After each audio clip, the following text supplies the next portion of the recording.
Welcome to Rebrand, the podcast that changes anytime we want it to because that's what rebranding is. Today we're talking about trust, or perhaps the lack thereof. Oh. Is it a conference thing, a world thing, a culture thing, or all of the above? Do we have the answers? Yes. Of course we do. Always. Are they the right answers? Not at all. Probably not. Nevertheless, we have a couple of mics, and we're ready to talk. It's true. This is true. Ben, do you trust me? I trust you with my life, Tim. Wow. I do. Wow. You should trust me. I'm a doctor. Oh, that's true. Dr. Jones. Yeah. Dr. Jones, a doctor of communications. Sure. Yeah, we can go with that. How does it feel to be a doctor? Your business card doesn't say doctor. No, it doesn't. No. I really, other than I put it on an email signature, and that's about it. Yeah. Some people I introduce as like Reverend Dr. Susan Arnold. Yeah? Reverend Doc. I've never addressed you as Reverend Dr. Tim Jones. You probably shouldn't. I'm going to try it from now on. No. Ladies and gentlemen, my co-host, the Reverend Dr. Tim Jones. And my co-host, the college dropout, Ben Smith. college dropout. You're like one of the smartest people I know. Well, I'm a college dropout, so you need to know smarter people. Well, maybe that's the case. I did 6.5 years of college. I just, dropped out. I was trying to set you up for something good here, but man, you knocked it down. That's right. Yeah. That's right. That's why we trust you, Ben. Because I self-deprecate? I guess so. Cool. No. Here's your pro tip. If you want people to trust you, talk crap about yourself. Just talk bad about yourself. Yeah. That's right. That's right. So we've talked about this several times. Amongst our groups, when we meet in leadership teams and things, one of the biggest comments or the things that we talk about when we try to figure out next steps for the conference always goes back to trust. Yeah. And there is this dark cloud, maybe, where there is a lack of trust within the conference. And I wonder, is that a perception that is just within the conference? Is that a perception that's within the local churches? Is that something that is maybe just with clergy, or is it with laity as well? What's your perception on that? I mean, I think there's layers to it. I think it's a both and. It's an all of the above, probably. I would say I think my guess would be that the trust. I would guess that our clergy maybe have more trust in the conference than many of our lay, at least our lay leaders. In churches. Okay. Often because our clergy are more familiar with the conference. Really, I mean, I believe that the more people know what we do and who we are, the more they will trust us. I think that we are capable of earning the trust of the people that we work with. But if they don't know us, how could they trust us? Sure. I think culturally, we are in an environment of distrust. Okay. Certainly distrust of the establishment. Right? I mean, confidence in government is at an all-time low. Sure. Confidence in, the man, the patriarchy, the government, they are, I think, culturally kind of the bad guy. Yeah. More times than not these days, and that probably trickles down to the conference local church relationship. And that just gives more precedence to the phrase "girls rule," right? Yeah. Let's go that route. Down with the patriarchy. And let's yeah. Come on, matriarchy. It's true. But then I also think, like, I saw this before I came on staff. I would still do some of the trainings and stuff that we do now on the district level or something. Yep. I did some of that before I was on staff as a contractor. And I distinctly remember doing a district training where one of our pastors, I think he was bivocational, so he was a part-time pastor, said something like, I think I tried to he asked for some help with something. I said, yeah, let me connect you with the right person on the conference staff.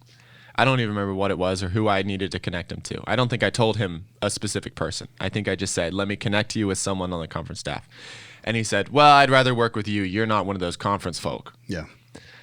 Which at the time I was like, what is it? They're so nice. I know those are my friends, and I'm basically one of them. Like I'm not on staff, but I'm like I'm still employed. I'm still paid by the conference. I'm here in an official capacity. I am effectively a conference staff person. But for some reason, he had this preconceived idea that I was going to be more helpful or more trustworthy than a conference staff person, which was wild to me.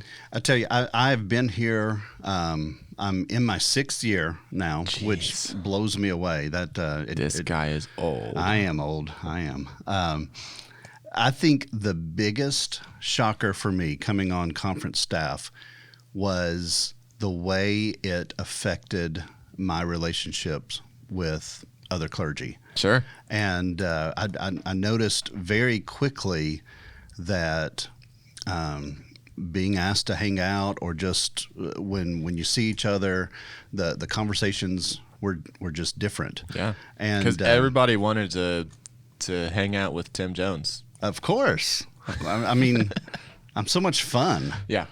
But it changed. The other thing is I found out when you're on conference staff, you know less than what the rest of your clergy colleagues know.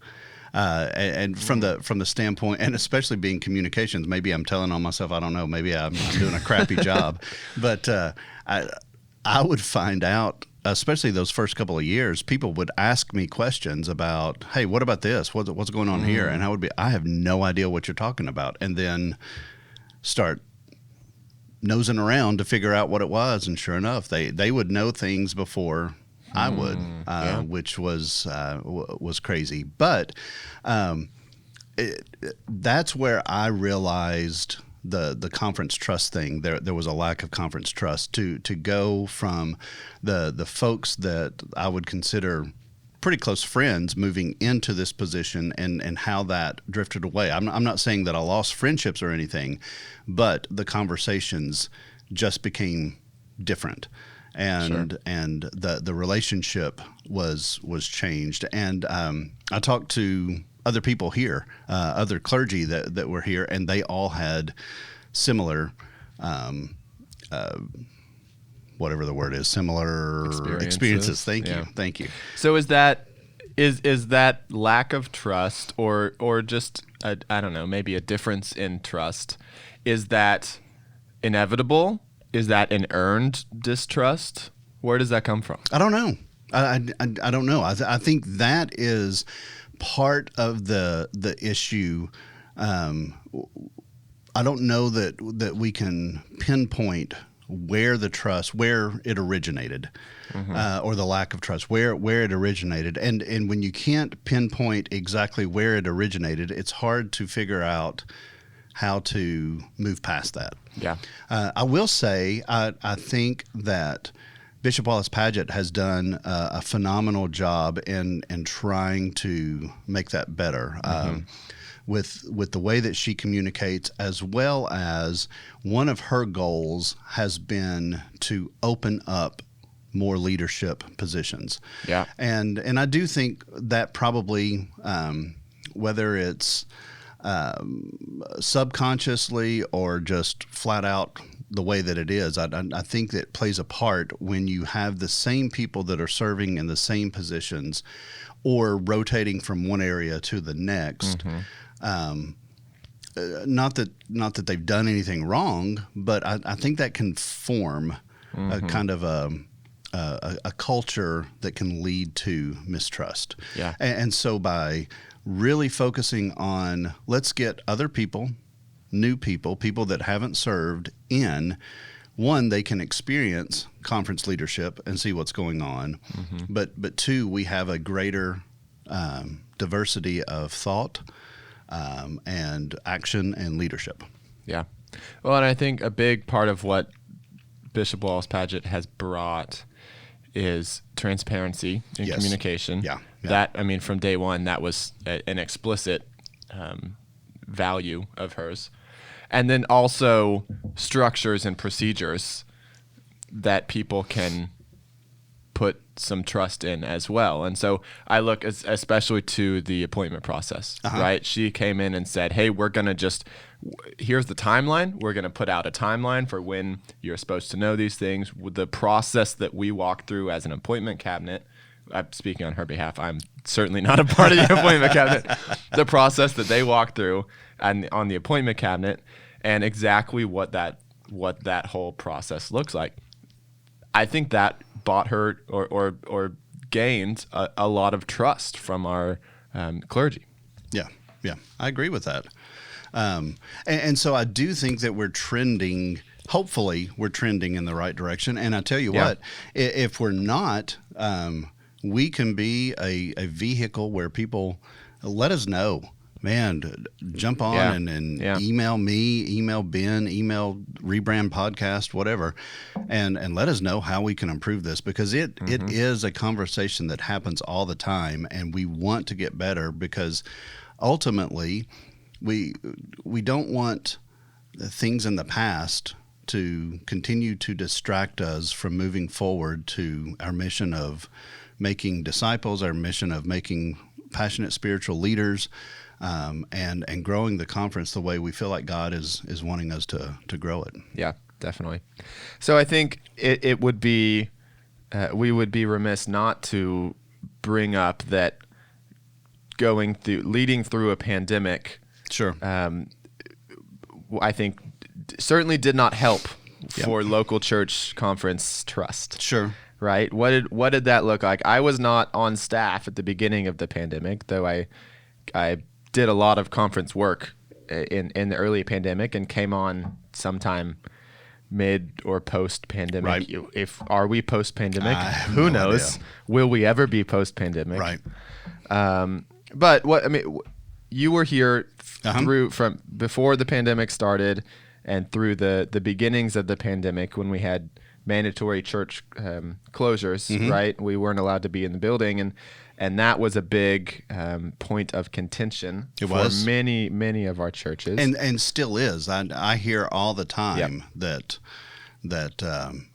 people blame those decisions for the decline and things like that. Well, and I think that it would also be we would be missing the mark if we didn't say that the closures due to the pandemic had some effect on disaffiliation numbers as well. Sure. And I think a lot of our disaffiliating churches would cite the choice or I mean, though it wasn't even really a choice, to close churches as a one of the reasons why they chose to disaffiliate. Yeah. So what was it like to be on conference at the beginning of the pandemic and navigate some of that relationship? That was probably the most stressful time of any of my working career. We talk about trust and we talk about divisiveness. Just the pandemic itself. I mean, think of how that has affected the entire world, and where there are some, if you go to extremes, there are some that call it a hoax. There are some that say you're immediately going to die if you get it, and then you've got everything in between. Sure. And so anytime you have something that is that divisive, it doesn't matter what type of decision you make, you're going to stir trouble. Yeah. It's going to cause a lot of pain. It's going to cause a lot of stress. Yeah. There was no perfect solution. There was none. Yeah. I think the solution that we went with at the time was the right decision, because at the time we didn't know a whole lot about it, and Bishop Taylor was doing her best to keep people healthy, to save lives at the time, and I agree with her decision. I think what she did was the right decision. Length of time is always going to be an argument, but I don't know how much we if we were repeating this, if we were able to go back in time, I don't know how different that it would be. Yeah. You just don't know. Yeah. But yeah, that was an extremely stressful time. My emails, my inbox was loaded. It was not uncommon for me to have 300-400 emails every day. And in our position, we being the ones that communicate things out and being the ones that receive things, sometimes we are the ones that get blamed. Yep. And we're just the messenger. But there was a lot of people that had a lot of angst. And I did my best not to take it personally. Sometimes it was hard, especially with those that I had relationships with that got a little ugly. It was hard to look past. They don't mean this toward me. They're just frustrated and trying to get it out. But they needed the outlet as well. Yep. So, sometimes I'm convinced that people forget that we, as the conference communicators, or just as conference staff, that we also have social media and are oftentimes friends or are connected on Facebook or on Instagram. And so, you know what? I actually see a lot of what you post. Oh, yeah. Even the mean things, even the not so polite things about us. Yep. But I mean, I get it. I mean, when I was at the local church level, I certainly was frustrated at times by things. I mean, and it's human nature. You're frustrated by things that come down from the top. Yep, always. Because those things those decisions are being made at a global level or at a conference level. And though it is the best decision, though it probably is the best decision for the conference made at that level, it doesn't take into account all of the specifics of your environment, of your context. So yeah, I mean, there's no easy solutions. Yeah, and one of the things, there were certain areas obviously that were hit harder than others, and some of the arguments was, this isn't affecting us like it is other people. Right. We're a smaller church. We're a family church. We're together all the time anyway. Why can't we meet or whatever it is? And that's where being a larger conference and having so many churches makes the decision harder, because it's really hard to say, you can do this, but you can't do this. And we're like across 3 states. 3 states. Which is pretty unique compared to other conferences. That's exactly right. I mean, I name another conference that has 3 states. I don't think there's any SEJ conferences. No, definitely not SEJ. You may have some maybe like Midwest? in the Midwest or the Pacific Northwest, kind of up in that area. There may be states that are combined, but we're a more compact. Yeah, those states would be full states that have an episcopacy residency, right. But ours is more compact but spread north and south. Yeah, and across Virginia, Tennessee, and Georgia, the lockdown or the social distancing, the regulations were quite different at times. Yeah. And it's just, people in Knoxville, people in Tennessee are worried about the Tennessee regulations and probably don't know, why would they, the Virginia or the Georgia. That's exactly right. The regulations. Yep. So as we've mentioned it, as conference communicators, a lot of our job is taking the brunt of that PR on behalf of the conference, the bishop. So what are some things that we do that you lead us in doing to restore some of that trust on behalf of the conference? We really do work to be as transparent as possible. Yep. And some people they disagree with that, or feel like that we're not as transparent as we could be. From my standpoint, from the things that I am communicating out, we work really hard to make sure that we have the details and put as much out there as we can. There's sometimes that we're putting information out there and it changes because we realize, oops, we shouldn't have gone that direction, or that was a mistake, or we could actually do it better if we did this. And so it doesn't necessarily align with our first thought process when we communicate something out. And that hurts us, I think, to some people, especially if they're not following it closely. I think that's the other thing, is when you're getting information secondhand rather than following up on your own and reading and seeing what's going on. That's not helpful. But from a communication standpoint, we do our best to be transparent and to let people know what's going on. Yeah. So, I mean, I think even beyond trust, the conference local church relationship at times is distant. Maybe churches just don't feel like they're very connected to the conference or supported by the conference. I think specifically we are working as a conference staff to be more connected and involved with our Black churches and with our Hispanic churches. We met a couple months ago with members, I mean, anyone who wanted to come from our Black congregations, and heard from them, I think authentically asked, what is it that you need from us? Where are we falling short? Yeah. And part of what we heard was, we don't feel resourced enough. We don't feel involved enough.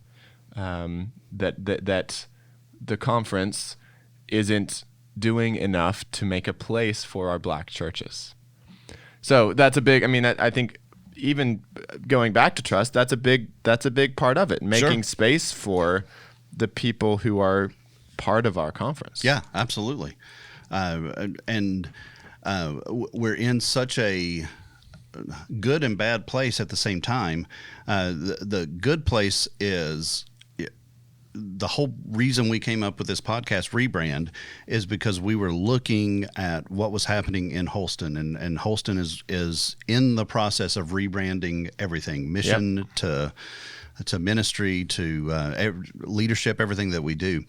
And so the good place is we have that ability to make changes and start over and do things in a better way. The bad thing about that is as we grow smaller because of disaffiliation, as our landscape changes, we've got the changes that we want to make for the better, but the changes that we have to make because we no longer have the resources to do these things. And so it's an interesting dichotomy that we're working with. But I think we've got some good leaders in place that are going to get us to the place where we need to be. And again, we talk about Bishop Wallace Padgett a lot, and we give her a lot of props. But she really is doing a fantastic job of taking both the new things that we need to do and the old things that we may need to get rid of, and cycling through those and helping lead us to the place where we need to be. So going back to this topic of trust, and especially trust in institution, one of the defining characteristics of the Methodist Church is that we exist at connection on all kinds of levels. And so at the conference level, which we've just talked about, but also at the jurisdiction and at the general conference level. And in the Methodist Church, the jurisdiction and the general conference have really never been more active, or at least in my lifetime have not been more active than they are now. I agree. Yeah. What does trust look like on the jurisdictional level? You know, I think you make a great point in bringing this up, because we've talked a lot about Holston. We've talked about the lack of trust that may exist there, and the fact that we're trying to rebuild that. That's not something that is exclusive to us. I think, especially in the Southeastern jurisdiction, you could go to just about any conference, and they're going through the same thing. And I would say that's the majority of all of our conferences, especially in the United States, but probably worldwide too. I mean, with the things going on with disaffiliation and the all the stories, man, the people just kind of making things up and it catching hold as truth, and that's for all sides, right? I mean, it's not just one side or the other, but again, until people start doing their own research and really looking to find the correct news or the truth within the news, if you're just going on word of mouth, it can be hard to disseminate and to discern what's going on. But you're right. It's across the institution as a whole, the global Methodist or United Methodist Church. Well, I think especially in the Southeastern jurisdiction, we are all, to varying degrees, I think, called to take the middle path, right? And that's a very biblical idea. But in the Southeast, that really plays out when we look at the debate over LGBTQ inclusion and leadership in the church, because our conferences in the Southeast jurisdiction are so split on this issue. Absolutely. It is maybe the divisive issue of our time, right? We couldn't say it's not. That is the issue that has been dividing us for the last 20 years. Yep.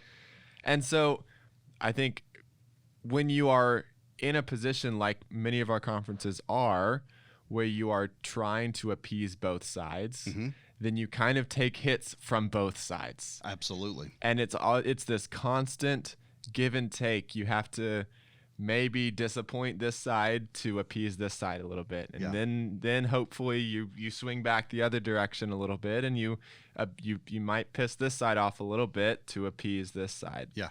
So it's tricky because you're constantly trying to manage your. I mean, it's a PR. It's a whole PR. Nightmare case is study. The correct word. Sure, it's a nightmare for sure. Because in trying to make everyone happy, maybe you're not making anyone happy. Yeah. And Bishop talks about this. One of her strengths and one of the things that she really focuses on is trying to be that bridge builder. And like you said, that can be the toughest spot to be in. It's I think it's easier to choose a side and say, without a doubt, this is what I believe, this is what I'm going to do, and forget others.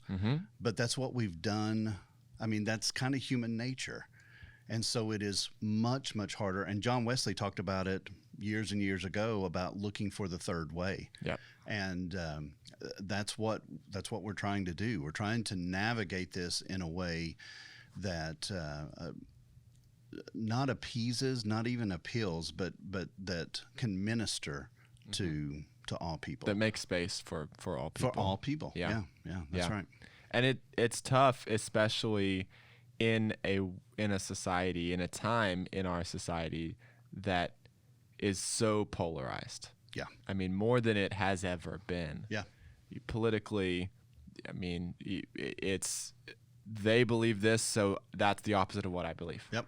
And it's so quickly people, I mean, myself included, will jump to this, well, that's what they believe, so then I have to believe the opposite. Yeah. And it almost removes any kind of space for you to make your own informed opinion on something. Yeah. Because you are told, I affiliate with this group, or these are my people. Yep. And so I have to agree with them, and that means I have to disagree with these other people. Yeah.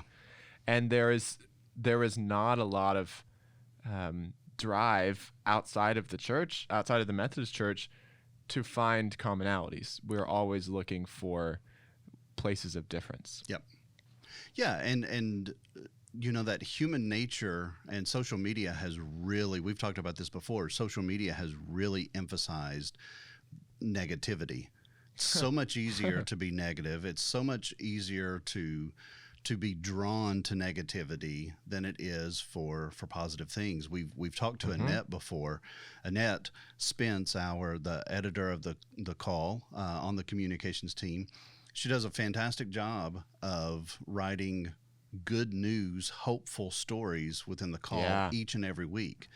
But when you look at the statistics of what people read, that's not it. Yep. It's always the stories that tend to lead to divisiveness or the stories that conflict gets views. Yep. Yeah. It does. Yep. It absolutely does. It's more interesting. It's more exciting. And it's still news. It's what we need to be able to read to see what's going on. But it's just sad that we're drawn to that rather than the good news of how God is working within our churches, within our conferences, and within the United Methodist Church as a whole. Yeah. So we have General Conference coming up in the new year in April, April 23rd through May 3rd. That's correct. In Charlotte, North Carolina. Yep. We'll be there for almost 2 weeks. 96 General Conferences to take place in the next couple of years. Yeah. We will have, I think this is right, we will have had 4 jurisdictional conferences in 5 years. Yep. And this will be, this is a regular scheduled General Conference? This is But it's a delayed regularly scheduled. Postponed 2020 General Conference. Yeah, yeah. And then after what most recently was a special called General Conference. In 2019. In 2019, which feels like 25 years ago. It absolutely does. Yeah. Jeez. And then we're probably going to have another conference within a year or two. Another general conference is what they're looking at. And definitely another jurisdictional conference. Yes. Yep. Whew. So, yeah, it's going to be a crazy next few years. But is that the new norm? Yeah. I mean, the new norm is that there's no norm. I mean, truly, that's what it is. Yeah. And this general conference, we really don't know what's going to happen. Absolutely not. No. I mean, I think so many people went into the 2019 general conference expecting something to happen. Expecting change. Expecting a progressive move, right? I think so. Yeah. I mean, I think that is fair to say. I would say progressives and traditionalists alike assumed that the denomination was going to move in a progressive direction, or non-traditional, at least from a non-traditional standpoint, and didn't, and really moved in the opposite direction. Yeah, strengthened language against LGBTQ inclusion. Yeah. And so this year, some would say the same. They are. We are likely to see a move in a more inclusive direction, but I think everyone maybe we feel like we were burned, right? We all kind of missed the mark last time, or many of us missed the mark last time on what we expected to happen, and so now maybe there's some more cautious, a more cautious approach to what we're expecting to happen. I think so from those that are in kind of leadership positions. Yeah. I think there is a cautious approach. I think outside of that, though, there seems to be that strong push of, well, we know exactly what's going to happen. Oh. And I think what you're saying is pay attention to history. Yeah. 2019. Pay attention to recent history. Yeah, recent history. We thought we knew what was going to happen, and you just don't. Yeah. The one thing I know that we've been talking about language and the discipline, and I know that we're going to deal with that in some form or fashion. But the other thing that I really, really, really hope that's dealt with at General Conference is to move our General Conference cycle off of presidential election cycle. because that, again, it just adds to the divide of things. And if we could move past that, I think we would be in at least a little bit better place. Yeah, that is interesting. So I want to, you said something along the lines of those of us that maybe are in it, are in the trenches, maybe day to day, or in leadership, or a part of the conference or jurisdiction or general level. Yeah. That we may be more cautious or more, I could say cautious compared to those who are outside of the structure in what we expect or are leaving open. Yeah. As we look towards conference. That's interesting. Because I think those of us that have been working at the conference or general conference level for the last 3 years, it's been unexpected thing after unexpected That's thing, right? Yeah. So maybe we've trained ourselves to stop making assumptions, Yeah. to stop making predictions. Yeah. Because we've been wrong more times than we've been right in our predictions. I think we have. Yeah. And again, some of that goes back to the mistrust, right? I mean, when you do make predictions and your predictions are incorrect, it leads in that direction of, well, who can I trust? Who do I trust? That did make me think. I think another potential barrier to trust between the local church level and the conference level is this idea, and I think it is true, that we as conference staff have to step outside of our personal beliefs a little bit in the conference work that we do. And that is really difficult to do, especially as communicators, right? On the communication staff, our job is to communicate on behalf of the conference. Yeah. Not on behalf of the people, the conference staff, really, or certainly not on our own behalf. Right. But on behalf of the conference as a structure, as a body. And so I think it can be difficult, especially for those that know us well and are familiar with our personal beliefs, when they see a little bit of a difference between our conference communication and our personal interactions. I can see how that leads to some distrust. Sure. Because it can look like inauthenticity. Yeah. But it's a reality of our work. It's a reality of our job. It is. I would say over the past 5 years, I don't know that my personal beliefs have changed, but I think I have grown in a way to be open to others' personal beliefs. And I think that's the right step. I at least hope sounds that's like it. The right step. And by no means have I arrived. I mean, there's still things that are said by folks that believe differently from me that's really frustrating, that really bothers me.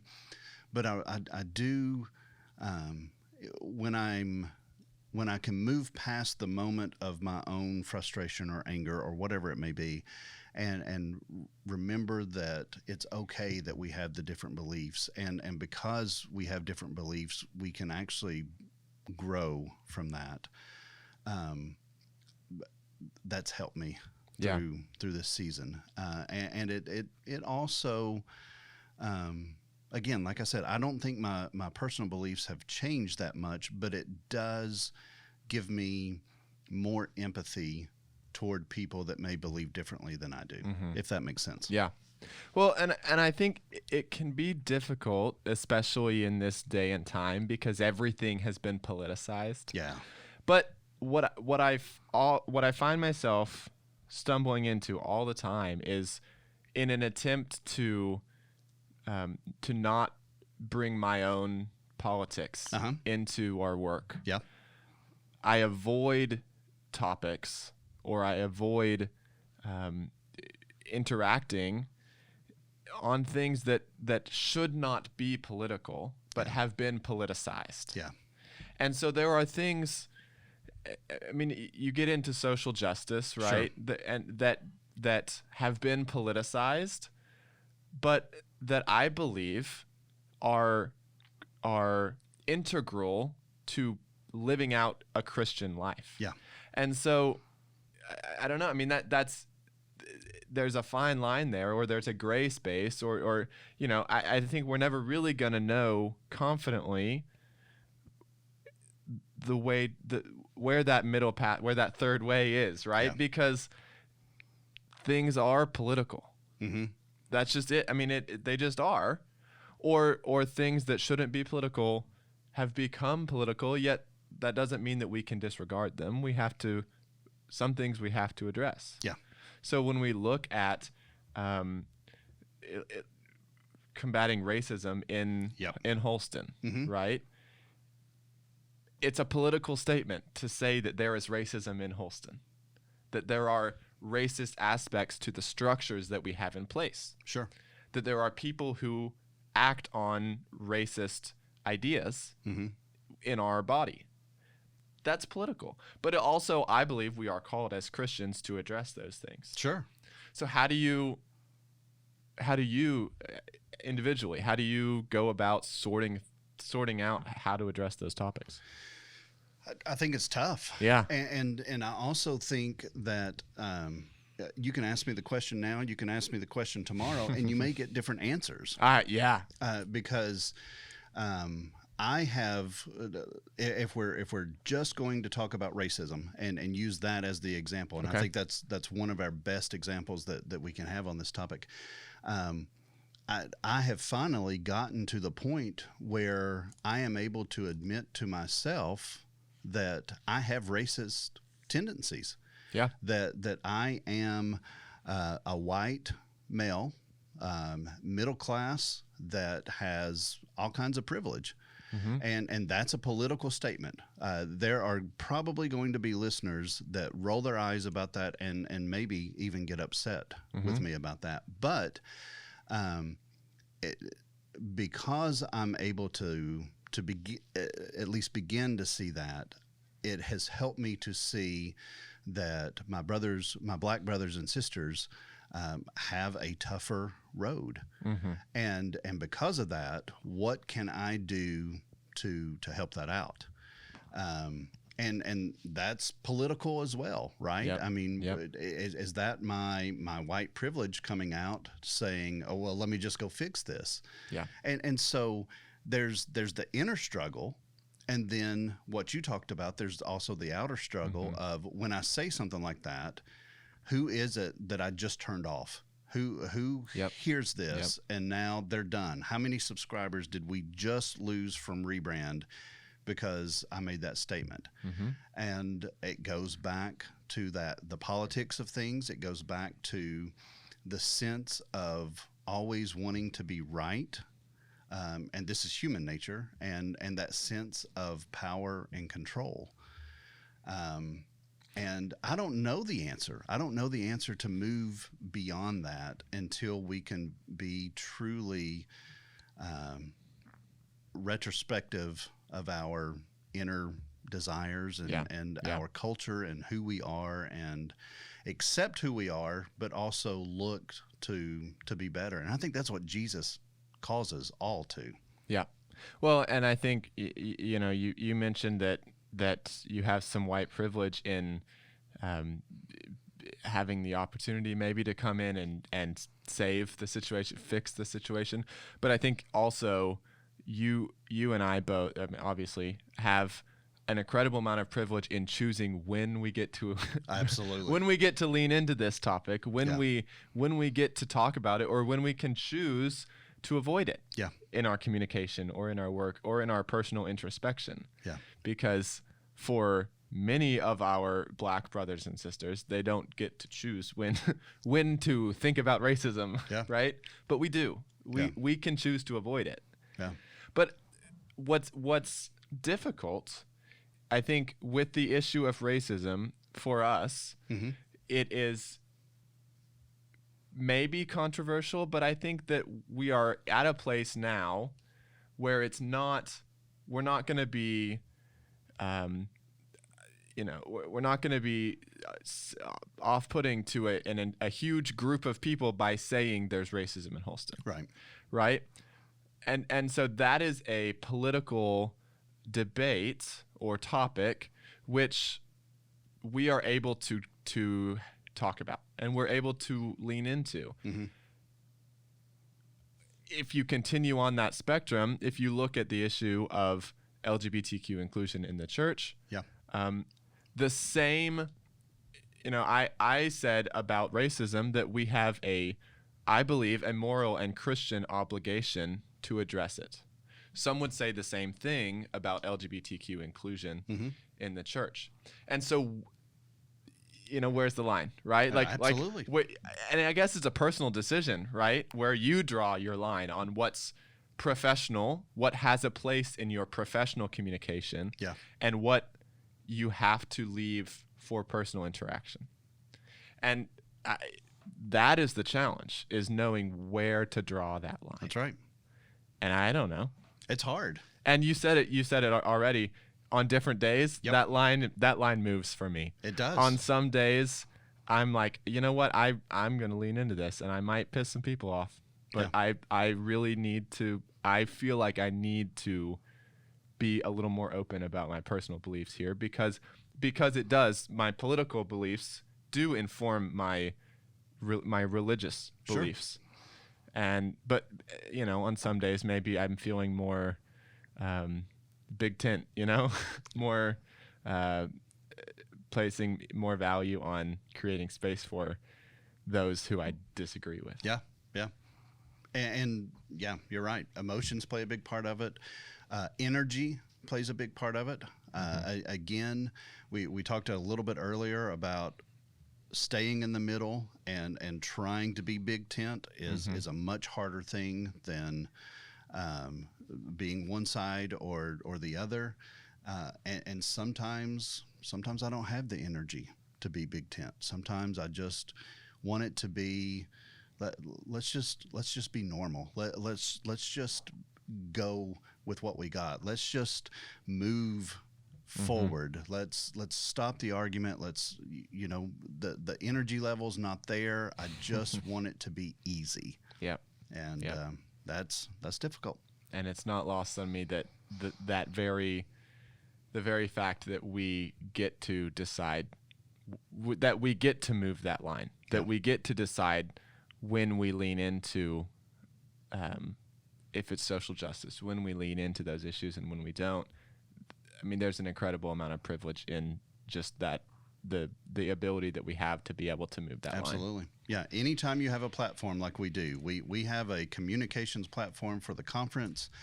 And as we've seen with some of Annette's writings, that can go global when these stories and articles hit News. But our pastors and our lay leaders have this same privilege. Anytime you are standing in front of a group of people with a microphone or without a microphone, whether you're teaching a small group class, whether you're talking to your family, whether you're preaching to a congregation, you're the leader that can move that needle one direction or another. And it's a wonderful privilege to have, but it can also be a scary privilege to have. Yeah. All right, we have talked about a lot of stuff today, and my guess is we'll probably take some of these tidbits and maybe break them down into other podcasts where we do a more focus. But one of the things I would love for our listeners to do is going back to that trust aspect. If you're comfortable to send us, give us a call, shoot us a text message, send us an email, whatever it is, to say, hey, here's something I think that you all could do as a conference to help rebuild that trust or to help us to move forward. I like that. We'll take it serious. I'm not asking you to send anything in to berate us because that'll probably go in, what is it, file 13? Is that the trash? Yep. But constructive criticism is always good, and we truly want to do what's best for the conference, and we want to communicate to the conference, and so let us know what we can do to help rebuild that trust. Yep. You can reach out on Instagram at rebrand_pod. You can email us at rebrandpodcast@holston.org. It's just rebrand at holston.org. I know. See, every time. Rebrand@holston.org. We'll cut it. They didn't even hear it the first time. Or you can visit our website at rebrandpodcast.com. That's correct. And you're right. After some of the things we've said, we probably we're down to just my family members that are listening, and they may have jumped off as well. Yeah. So if you know anyone that wants to subscribe to our podcast, we have some new openings. So feel free to share that subscribe link, smash that subscribe button, smash, as those kids say. And until next time. You threw it to me again. I did the intro. Until next time. Until next time. Stay classy. Oh, please. Holston You've already used Conference. that one. Bye. 3, 2,